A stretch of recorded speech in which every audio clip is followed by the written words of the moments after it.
We'd like to welcome you back to part 2 of our current event and weekly Bible study for July 20th, 2015. Sorry, I had to stop right in the middle of that one part. I just looked over at my recorder and realized I was over on time. Picking up from the last report, Netanyahu says, all the more so, we will reserve our right to defend ourselves against all of our enemies. He said, we have strength, and it is great and mighty. I wouldn't be boasting about that. If they were following God, I'd say, yeah, great, but, there's no mention of God. There's no mention of, obviously they're not following God, so I just wouldn't be, doing that. Despite Netanyahu's rough rhetoric, Israel's options appear limited, given the wide international support for Tuesday's agreement. So in other words, what is that saying? That is saying that the whole world is turning against Israel. Okay, and eventually it's going to be the whole world, most likely, saying, split your state up even more, form a Palestinian state, give up more land, Well, I got convicted to go over these Bible verses regarding this. And if we go to Zechariah 12:1, it says, the burden of the word of the Lord for Israel. Okay, now this is regarding the end times. We haven't even got here yet, as far as time-wise. Okay, so the burden of the word of the Lord for Israel, saith the Lord, which stretcheth forth the heavens, and layeth the foundation of the earth, and formeth the spirit of man within him. Behold, I will make Jerusalem a cup of trembling unto all people round about, when they shall be in the siege both against Judah and against Jerusalem. This is why the world is all so obsessed with Jerusalem and Israel. Okay, because the Bible says it was going to be this way. And God is going to make Jerusalem a cup of trembling unto all people round about. Okay, and in that day I will make Jerusalem a burdensome stone for all people, because the whole world is going to be turned against it. Nations, I should say. Bible-believing remnant wouldn't be, but nations will be. All that burden themselves with it shall be cut in pieces. See, that's the ultimate end for the enemies of Jerusalem in particular. They're going to be cut in pieces. Though all the people of the earth be gathered together against it. That's how it's going to be. All the people of the earth, essentially. Not Bible-believing remnant, not a Christian, but in general, nations. They're going to be all gathered against it. That's what the Bible predicts, and this is what we're seeing happen. In that day shall the Lord defend the inhabitants of Jerusalem. And he that is feeble among them at that day shall be as David. And the house of David, now I skipped forward to verse 8. And the house of David shall be as God. Wow, okay. That's pretty heavy duty. As the angel of the Lord before them. And it shall come to pass in that day that I will seek to destroy all the nations that come against Jerusalem. So ultimately, if your plan is to come against Jerusalem and destroy it, it's not going to ultimately end up working out so well for you. I'm just giving anyone, like any pagan or Muslim listening to this, a heads up. Or anyone that hates Jerusalem. Let's go forward here. And I will pour upon the house of David and upon the inhabitants of Jerusalem the spirit of grace and of supplications. And they shall look upon me whom they have pierced. Who's quoting this stuff? Where are we getting these words from? Jesus Christ. These are his words. And they shall look upon me. He's writing this like first person. They shall look upon me whom they've pierced. When did they pierce them? At the cross. And they shall mourn for him as one mourneth for his only son. And shall be in bitterness for him as one that is in bitterness for his firstborn. They're going to finally get their eyes open. This is going to happen near the end of the tribulation. 2/3 of the Jews of Israel is going to die. Okay, as judgment against them. 1/3, it says, will be pulled through as silver tried in the fire. and they're going to be purified, and these are the ones that are going to have their eyes opened, and they're going to look upon me, Jesus, whom they've pierced, and they shall mourn for him as one that mourneth for his only son. What the Jews should have done before, when Jesus was crucified as a nation, how they should have mourned, they're going to finally do it at the end of the tribulation. Isn't that cool? They never did it collectively, but they're going to at the end of the tribulation when they finally get their eyes opened. Isn't that cool? Now, if you think God is done with Israel or the Israelites, read Romans 11. Just read the whole chapter and then chapters around it. I mean, no. God's done with Israel and the Jews. They're all fake. None of them are real. They're Khazars. And we're the real remnant now. Well, I understand the Bible says if you be a Christ, you be Abraham's seed and heirs according to the promise. I get that. Okay? I get that. But we're not the literal seed line of Israel. We're not the literal Jewish seed line, by and large, most of us. There's going to be 144,000, it says, Jewish male virgins of the specific 12 tribes. Well, no, the black Hebrew Israelites say that that's of their black tribe. And then you got the white people that say that British Israelism that says no, it's actually the Anglo-Saxon races. They make up the 12 tribes. Oh, okay, yeah.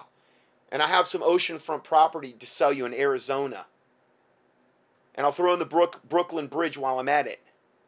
No, the Bible says what it means and means what it says.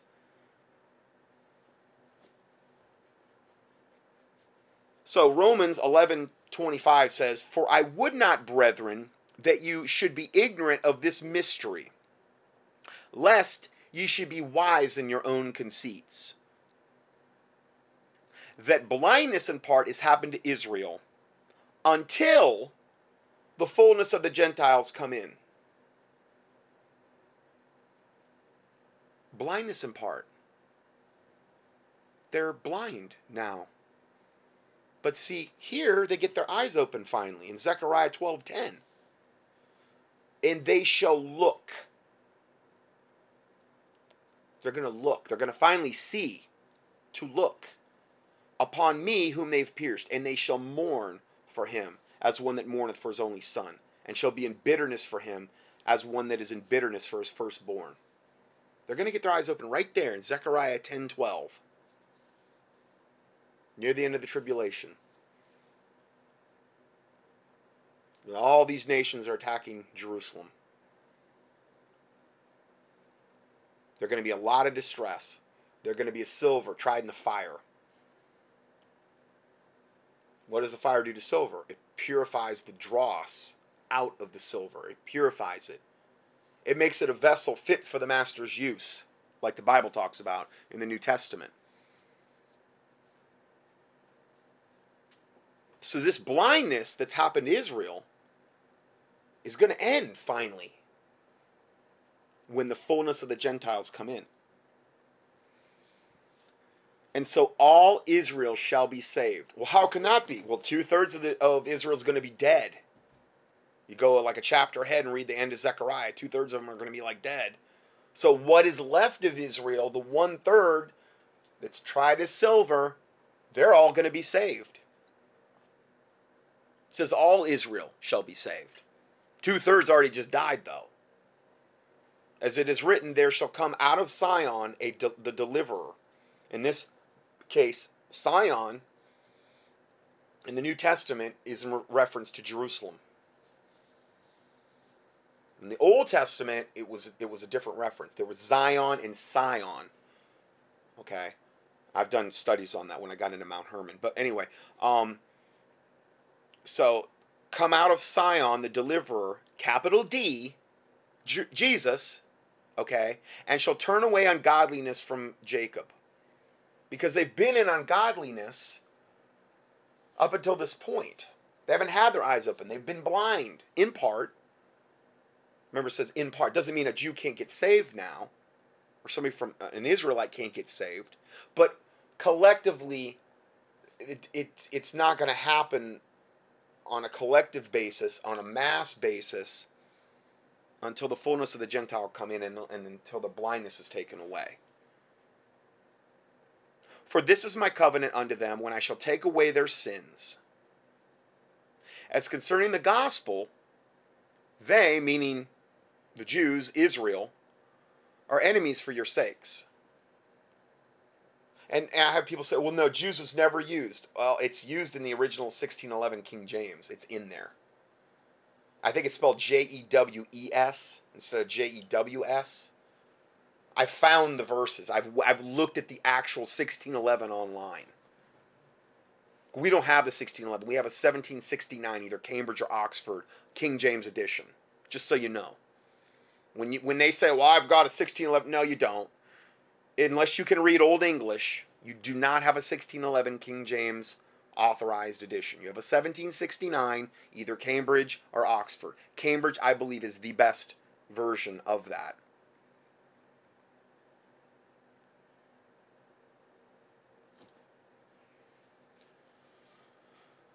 As concerning the gospel, they are enemies for your sakes. Meaning Israel, the Israelites, the Jews are enemies for our sake right now concerning the gospel. You look at all the stuff in the New Testament they were trying to do, underhanded stuff to try to, like, make sure nobody got saved. Just read Galatians. Okay? How certain men crept in unaware to spy out our liberty. You know, and they were Jews, and they were trying to bring them back into bondage.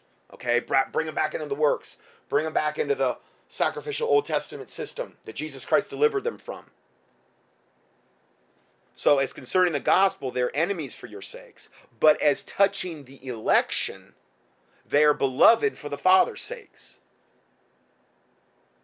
So these people that go around and just totally condemn all the Jews and throw them under the bus and say all this and that about them and attack them, man, you just better, be careful.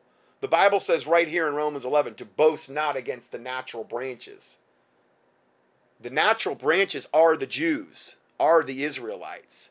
We're a wild olive tree that's been grafted into that tree. Jesus Christ came to his own and his own received him not. And they rejected him, and that opened the door of gospel for the Gentiles. But we're not to boast against the natural branches, as the Bible talks about in Romans 11, lest you also be plucked up. So I don't go around doing that. So I'm better than the Jews. Look, they rejected Jesus, and I'm so much better, and I'm the elect, and I'm better. And look at the Jews; they're all heading to hell. No. Shouldn't be saying that. That's pride anyway. And you should truly want them to all get saved. There's no Bible for that anyway, acting that way. So, I think it's important to have a balance when it comes to that subject. I don't mess around with that. So let's go further here. So the Iranian president, Rouhani, has said God has accepted the nation's prayers, meaning he means Allah. This is out of Tehran in Iran. President Hassan Rouhani told Iranians that all our objectives have been met by a nuclear deal agreed on Tuesday after epic talks with world powers. They must think that, they are probably so full of pride after all the stuff they've been allowed to get away with, to the point where we're lifting economic sanctions, we're giving them a clear path to the nukes, we're doing weapons drops to ISIS, we're training these guys, we're equipping them, we're giving them money, we're greasing the skids, making sure that they don't get, too chewed up in battle. I've got into that before. So they think that they're having all this incredible favor from Allah. And their heads are probably so big. And see, the thing is, the more they get away with it, the more they think they're something else. The more they think that, wow, we're really in Allah's will. He must be really well pleased with us. Look at all the infidels we've been able to kill. Look at all the women we've been able to rape and the sex slaves we've been able to sell off and all the little children we've been able to behead. Look at our wonderful fruit. That's how they look at things. I mean, that's what the Quran tells them to do.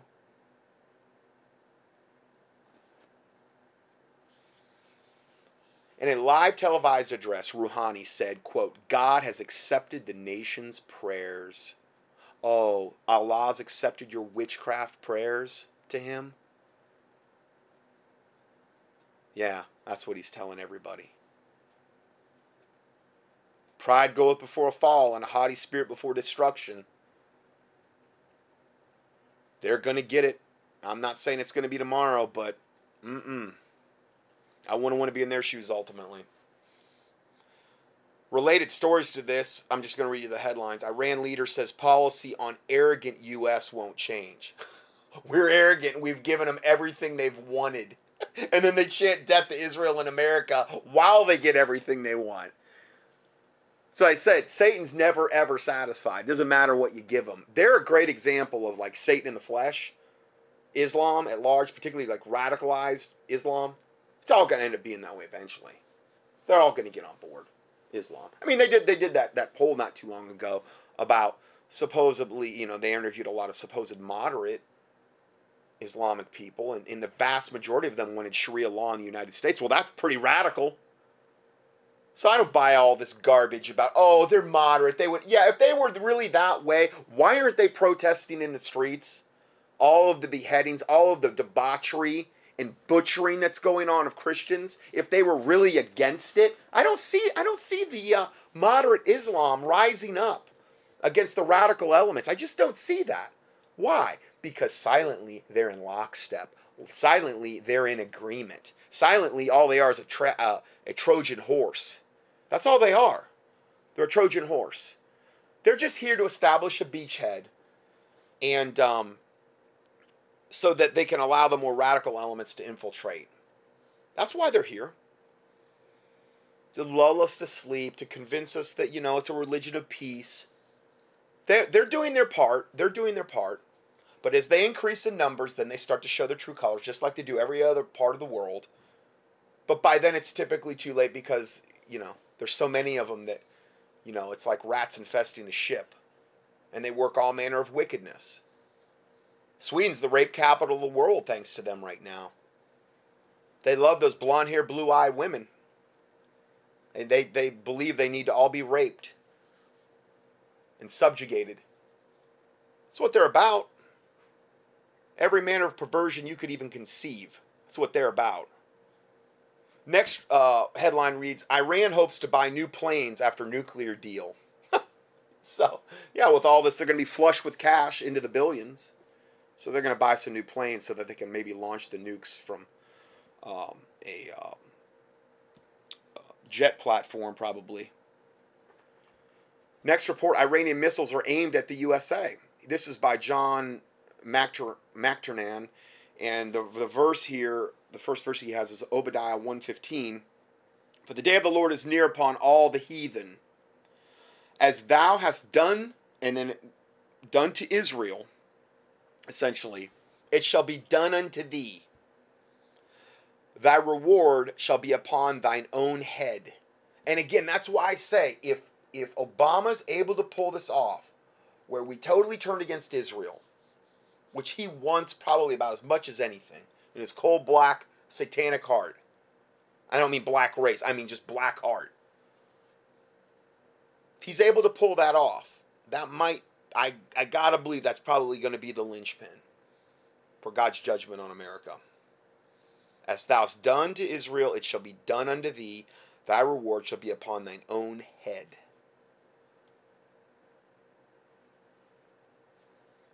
Then there's the Bible verse, I will bless thee that blesses thee, and curse them that curse thee. With what he said to Abraham, the father of the Israelites. So, we could really be on the cusp of some bad things. And again, this whole turning against Israel, there's a very good likelihood that may happen in that September that everybody's been talking about time frame. September, October, it just depends. Obama is making, this is his commentary, the author of this report. Obama is making Israel a sitting duck to face a nuclear Iran in war. Then America is going to face nuclear war as well. Right now, Russia and China are preparing for war, and America is their target. What Obama has done to Israel is exactly what the Lord is now in the process of setting America up for. It says right here, as thou hast done to Israel, it shall be done unto thee. Thy reward shall be upon thine own head. Whew. Wow. It's just crystal clear what's most likely coming.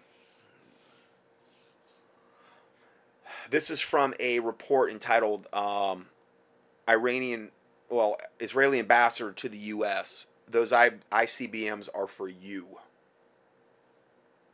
Iran is building ICBMs, meaning intercontinental ballistic missiles, okay, which can carry nuclear payloads. Okay, so Iran is building ICBMs that are not designed just for Israel, but also for America, or primarily for America, because they wouldn't need to use an ICBM for Israel because it's not intercontinental. It'd be a lot shorter. They could use another type of missile, in other words, that was not so advanced. Save some money, you know. As the U.S. just so happens to be the great Satan to them. Who do you think they would want to use these missiles against? Yes, it is the great Satan and the little Satan Israel. I mean, come on. And they believe then their Mahdi, their Imam Mahdi, the 13th Imam, the awaited savior of Islam, will come and then save them from us, from the great Satan. So yeah, and when the Imam Mahdi shows up, he's supposed to show up with Master Jesus, the Ascended Master version. It's their Islamic pagan version of Jesus. They believe that they're coming together. I've done tons of reports on that. Just key in Mahdi, M-A-H-D-I, in the keyword search box at contendingfortruth.com, or key in Master. You see that Master Jesus reports I've done.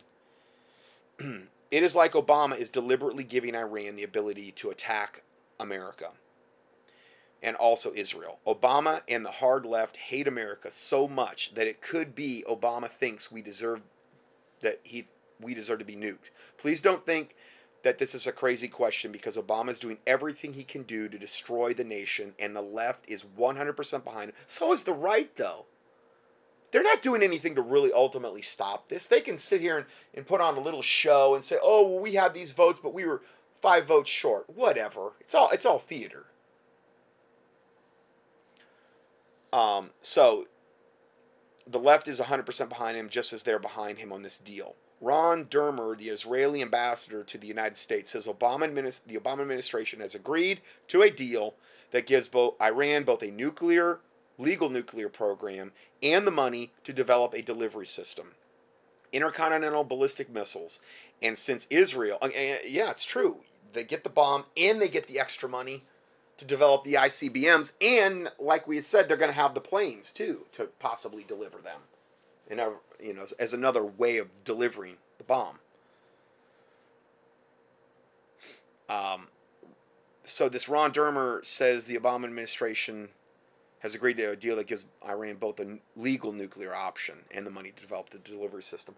And since Israel is on the same side of the world as Iran, those ICBMs obviously are for America.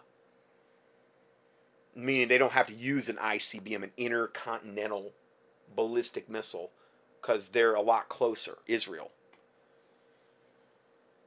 He told this to Fox News' Megyn Kelly on Tuesday night. This Israeli ambassador to the U.S. Then he says, I think you have given up everything, Dermer said. Yesterday, Iran had an illegal nuclear program, and it was facing a headwind of sanctions. But now this deal gives them a legal nuclear program and gives them a tailwind of sanctions relief that they're going to use to continue their march of conquest and terrorism throughout the Middle East, in Syria, in Lebanon, in Gaza, in Yemen. Absolutely. And during this deal, Iran will be able to continue to do research and development on advanced centrifuges and to develop their intercontinental ballistic missiles. Those ICBMs are for you, Dermer said. Yep, he's right. And that's just one threat. Again, talked about Russia, talked about China, talked about all of the jihadists, Islamic jihadists that are already here, that have already had their terrorist sleeper cells here for decades. All of the illegal aliens, the gangs and this type of things that are going to go hot when things get bad. All the various gangs, then the race wars, the black gangs, the white race against the black. They're going to try to foment everything. The Black Panthers. They're going to. I mean, it's just going to be a free for all. That's what their goal is: order out of chaos, to bring the new world order out of the chaos of the old. Another report read, Iran threatens White House will be destroyed in under 10 minutes should a strike occur. So what does that mean? Well, they supposedly don't have ICBMs yet. So what would that mean? That means that they must think that they've got enough of their Islamic terror cells set up in the U.S. that they would have some way of destroying the White House within 10 minutes should an attack on Iran occur. I saw the other day some Islamic devil was in front of the White House, and he was showing like this smartphone he had, and it had like some, I think it was the ISIS black flag of jihadi, and it's like we are near on the screen, and he was filming that right in front of the White House. So that's what they mean by that. Okay, and then when you have the White House putting up the gay flag colors to bathe the whole front of the White House in the gay flag colors on the day that they approved gay marriage, well, why shouldn't it be destroyed? It's a house of devils. It's an abomination. Meaning from God's judgment. I'm not saying anybody go destroy it. I'm saying that why wouldn't it be? Of course, it's just a matter of time, most likely, before somebody does. God lets that happen. It's God's judgment. And then Iranian regime threatens to take 1,000 American hostages if the U.S. ever attacks. So this is how Iran rewards America for all of the things that it just gave them. All the things that I mentioned, this is how they reward them. You will be destroyed in under 10 minutes should a strike occur against Iran. We will take 1,000 American hostages if you ever attack. Chaining death to America, death to Israel in the streets. That's how we're rewarded. You can't ever give enough, as I said, to Satan to appease him. And this is they're the best example of that on planet Earth that I know of, as far as a religion, as far as an ideology goes, that I could possibly give you. To mimicking Satan in their actions. Psalm 83 verse 18 says, that men may know that thou, whose name alone is Jehovah, art the Most High over all the earth. That was a verse that he inserted into all of this. That day will come, but it's going to be, a little ways off. We're going to have to go through quite a bit to get there. But yes, that day will come. Next report is Netanyahu says Israel's not bound by an Iran deal and it will defend itself. Israel has no choice but to plan an attack on Iran to destroy its nuclear program. That's what this report is saying. I've been seeing that a lot too. They're going to be put in a position where they have no choice. Now, if they were able to pull that off, then that would be the excuse for the United States and the UN to come back and say, oh, Israel, you satanic ball of devils. How dare you attack that religion of peace and these puritanical people that want nothing but goodness and just happiness for you. And you have the audacity to attack their nuclear program as if they would have ever acted upon anything. Well, we're going to impose all kind of punishments on you, Israel. And we're going to split your state, your country up now. We are going to create a Palestinian state because look at what you've done to Islam. Islam has to be appeased.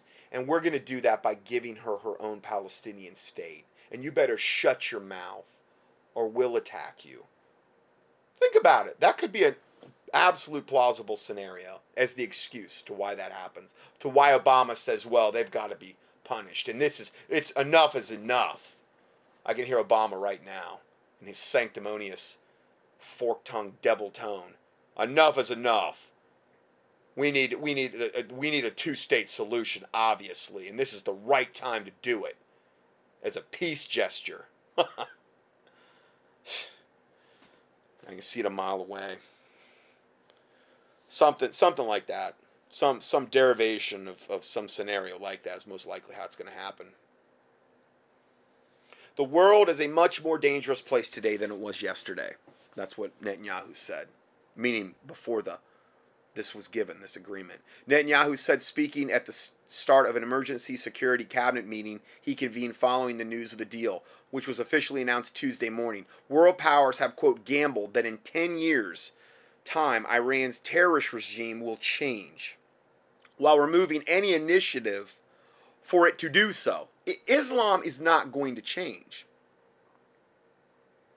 Islam is what guides and governs their governmental decisions, their ideology, their religion, their country. Okay, like many countries in the Middle East. So they're not going to change, obviously. Then he says, in fact, the deal gives Iran every incentive not to change. Obviously, you rewarded them for doing evil. They're doing evil. You reward them. They're going to keep doing evil.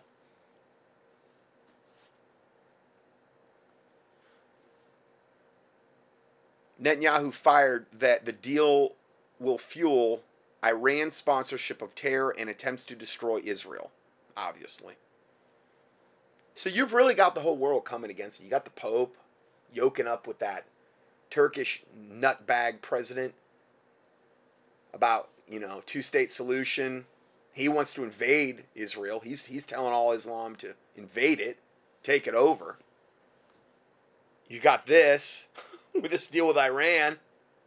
You got Obama, who absolutely hates Israel's guts. I really believe, too, that all of this ultimately, it's going to get so dark in Israel in order to ultimately drive them back to the Lord until they finally get their eyes open and they look upon the one whom they've pierced, their deliverer, capital D, that'll come out of Zion, it'll come out of Jerusalem, and they're going to look upon that one whom they've pierced as, they look upon one that mourns for their only begotten son, basically. All of this is being done as staging for that event, to bring them to that point, that time of darkness that they're going to have to go through in order to finally get their eyes opened through this unbelievable chastisement that they're going to have to endure, where 2/3 of their whole race is going to be destroyed. And they'll finally get to the point and finally be, I would dare say, humbled enough, because obviously humility goes along with that whole process, to where they finally get their eyes open. So, yes, God is permitting it to happen. Okay, and ultimately it's for that purpose. Ultimately. It's like, when you pray, Lord, if you've got to hang somebody out over hell for an hour in order to get saved. Well, better they hang out over hell for an hour than they go to hell for eternity. Okay, well, what would hanging over hell? Well, that'd be severe chastisement. Well, it's chastisement that Israel is looking at here. That they're going to be going into so is America. Probably even worse. So going forward,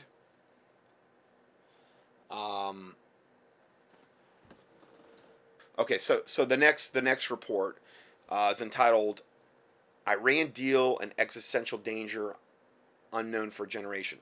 This is coming to a head really fast, and it will not take long for the war. Meaning, I believe World War III is what they're in reference to. Former Israeli ambassador to the U.S., Michael Oren, who is a member of the Knesset Foreign Affairs and Defense Committee, responded sharply to the announcement of the final deal on Iran's nuclear program on Tuesday by saying that, quote, "This is a bad deal that places us in an existential danger such as we have not experienced for a generation," warned Oren. "The picture from Iran, in which they're burning American flags, proves that the Iranian threat is not only against Israel, but against the American nation and the entire West." Yeah, this is the road to World War III. And then the next, there's all these little reports that confirm things. The next one was entitled, "We Need to Get Serious About Russia." I have been saying for a long time that Putin is not bluffing. God has raised Russia up as a rod of iron for judgment against America. Very well could be the case. Because Lord knows we deserve judgment in America. As General Joseph Dunford, the incoming Joint Chief Chairman, told the Senate Armed Services Committee at the confirmation hearing last week, if you want to talk about a nation that could pose an existential threat to the United States, I would have to point to Russia. If you look at their behavior, it is nothing short of alarming. I mean, they've been doing all kind of stuff all the time, buzzing our ships, turning off our ability to like track them and all of these things, and disabling like our radars. They've got all kind of technology evidently that we do not have on their planes alone, just to show us who's boss. It's been happening. And you know Putin is authorizing this stuff. A lot of provocative stuff. And our response has been, as far as I can see, next to nothing. Next little report. Japan warns China is making a new platform in the East China Sea. The problem with China has not gone away. China continues to the military buildup and march toward war. There's a whole other... I mean, these are all different links. I can't get into all the content on them. But there's one on Russia, one on China, then another one, Russian air defense troops to conduct major drills in August. It's all kind of Russian troops that have been seen up in Alaska. I've told you about the Russian troops on American soil. We're going to talk about that even more later, actually, that part of it. Now, let's go further. Revealed how Tennessee Islamic terrorist Muhammad Yusuf Abdul Aziz posted a cryptic blog on Islam, and his special policeman father was once investigated for terror links.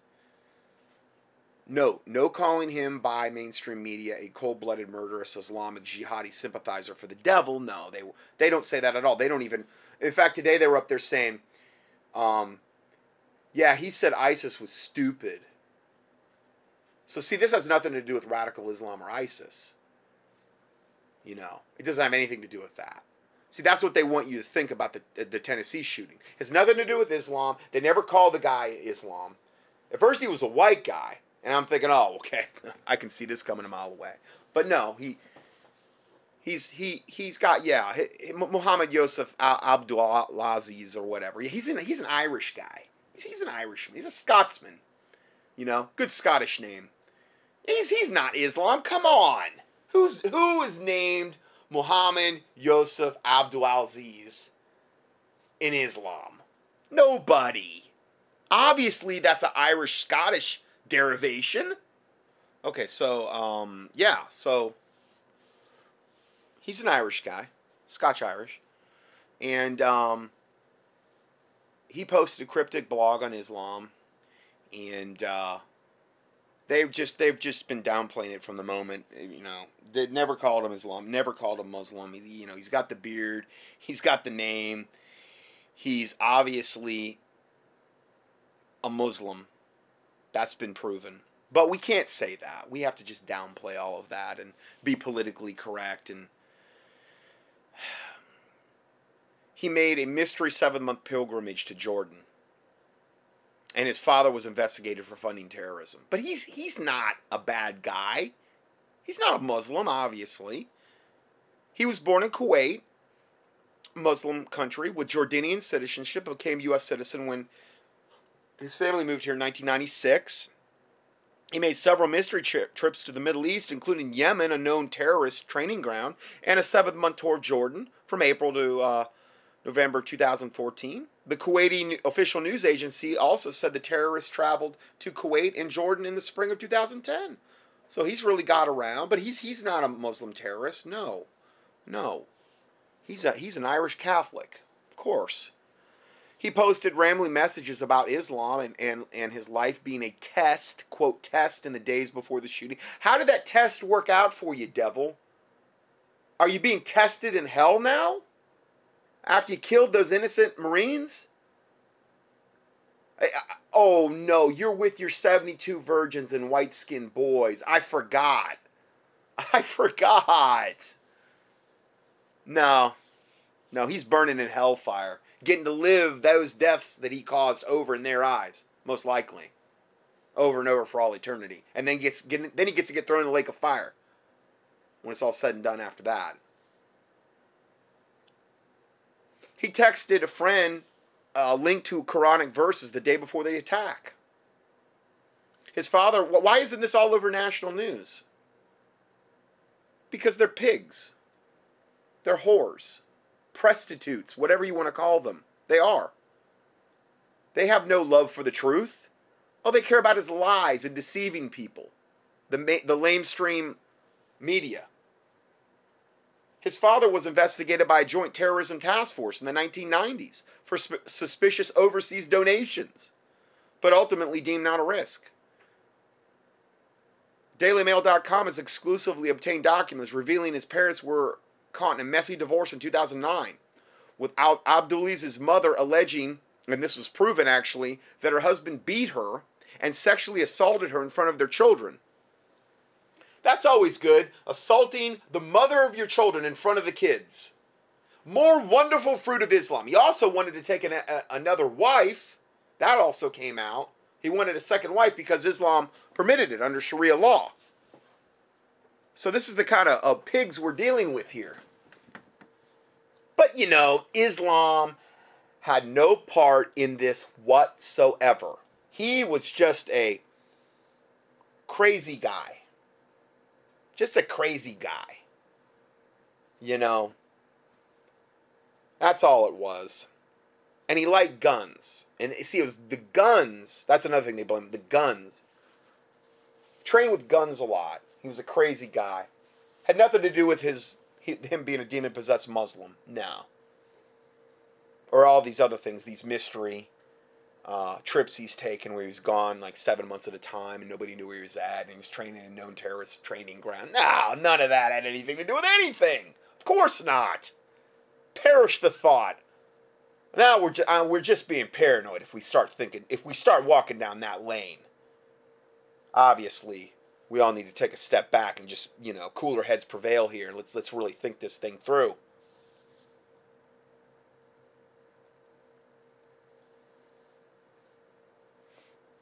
Yeah, so that's his that's a little bit about him. Next report, suspected ISIS Twitter account claims responsibility for the Chattanooga shooting. A Twitter account claiming to be associated with ISIS terrorists appeared to take responsibility for the Chattanooga shooting on Thursday, which took the lives of 4 Marines, now 5 are dead, outside of a Tennessee Navy and Marine Reserve Center.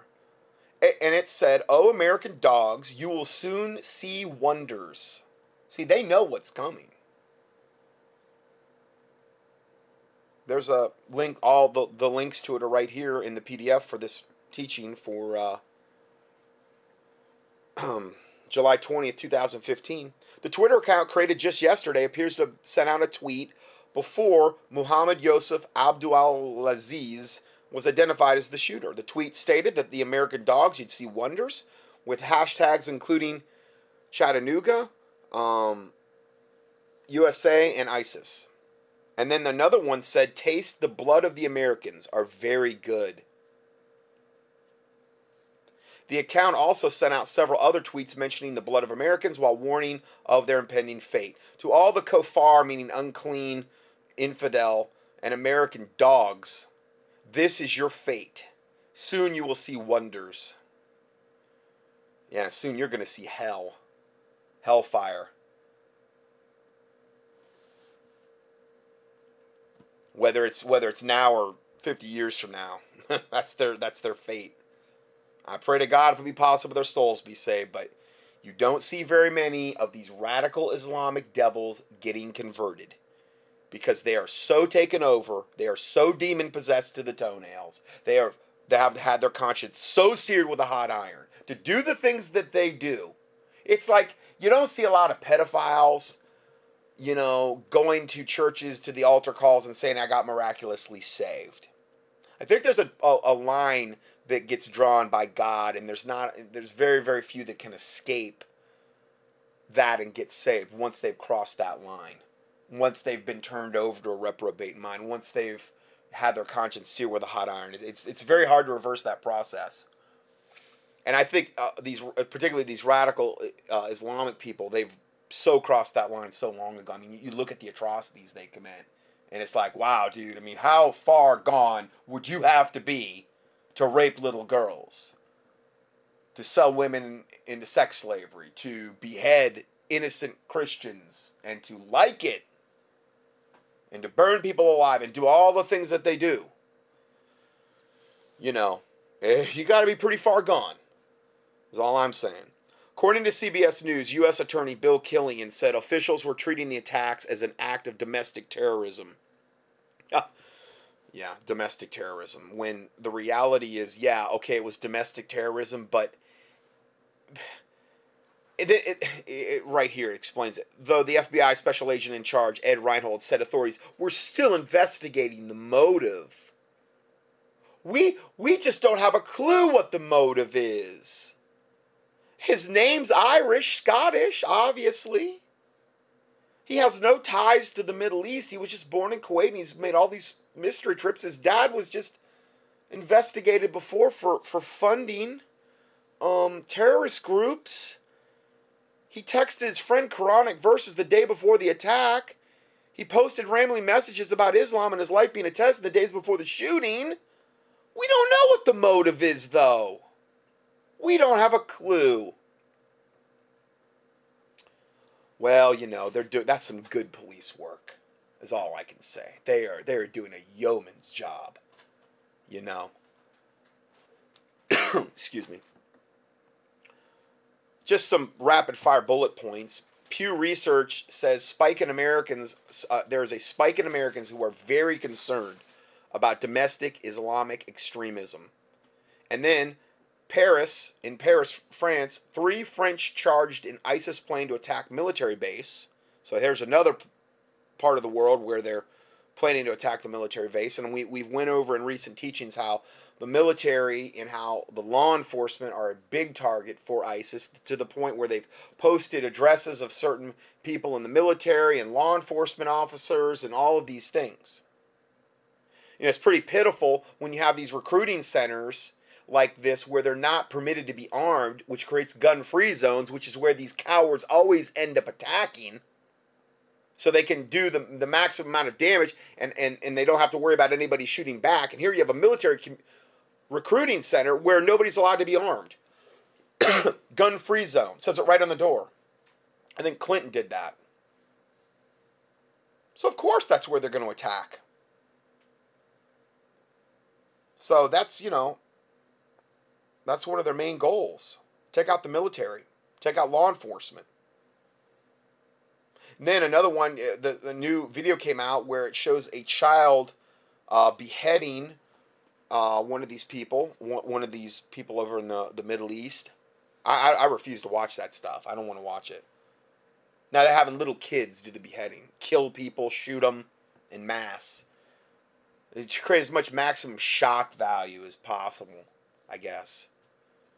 5 children among 90, another report, 5 children among 94 crucified, flogged and caged by ISIS for what was the offense?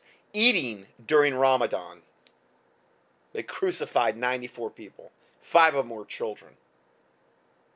Tortured them before they did it. Because they ate during Ramadan. Boy, they really take their fasting seriously in Islam, don't they? Oh, they only killed 94. What's the big deal? They're good people. Salt of the earth, you know? I mean, it makes you so incredibly righteously indignant that this wickedness is going on, and it's increasing every day. And I encourage you, you know, to pray against this wickedness. That they're not allowed to carry out this, that God would intervene, that God would deliver these people that they're doing this to, and the Christians. Because when wickedness prospers, good things never happen. When God judges wickedness, good things always happen. Look in the Bible. Every time. Next report, a depraved indifference. ISIS murders more than 120 and wounds 140 more in ICE truck suicide bombing plot. Next bullet headline. ISIS Muslim militants intentionally blow up a baby as part of a training class on demolitions. Showed this baby with a hand grenade next to it, and I guess they remotely detonated it. Blew up the baby. Yeah, this is Islam. This is Islam. And our government does nothing about it. No, they fund them. They equip them. They arm them. They train them. They created them. Let's give Iran the nuke. Let's lift all the economic sanctions. And let's give them billions of dollars on top of that in cash. And see how it works out for us and Israel.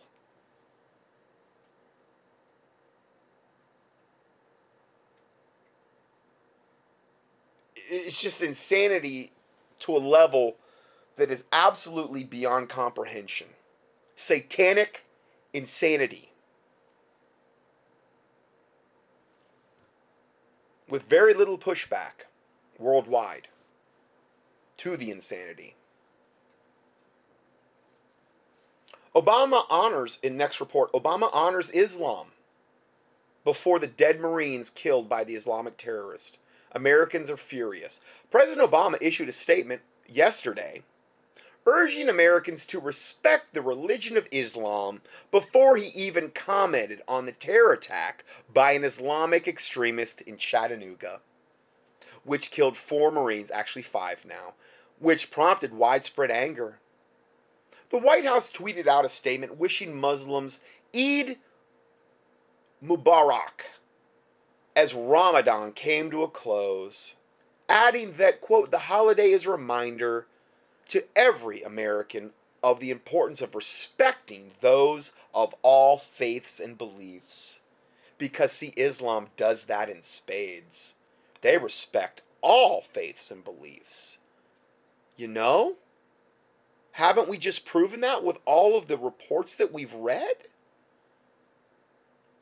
All of the depraved, evil, satanic, debauched behavior? Of course they respect those of all faiths and beliefs. So Obama was right on the money here. Truer words have never been spoken. You know? I'm sure you would agree. Obama says, from my family to yours, Eid Mubarak. To the Muslims celebrating Eid ul-Fitr, whatever. I guess the end of Ramadan. And that's right from Obama. POTUS. President of the United States. POTUS. White House, July 16th. All the links are right here. You can see it for yourself. So before he said anything about the 5 Marines that have been killed by an Islamic extremist that he equipped, that he allowed to be here, and there's millions more like him already on our soil, all by design. We're going to get into that next or later. Before he did that, he had to honor Islam and then have the audacity to say the holiday's a reminder to every American of the importance of respecting those of all faiths and beliefs. Because Islam so does that. You know, they respect everybody. All religions are equal in Islam, in Allah's eyes. You know? The statement was tweeted hours after the Chattanooga shooting and after it had been established that the culprit, it was hours. It's almost like this devil just, he cannot wait to do the next satanic thing or say or do or act on the next satanic thing to stick it to any American with any type of morals or values. He just wants to spit in their faces continually.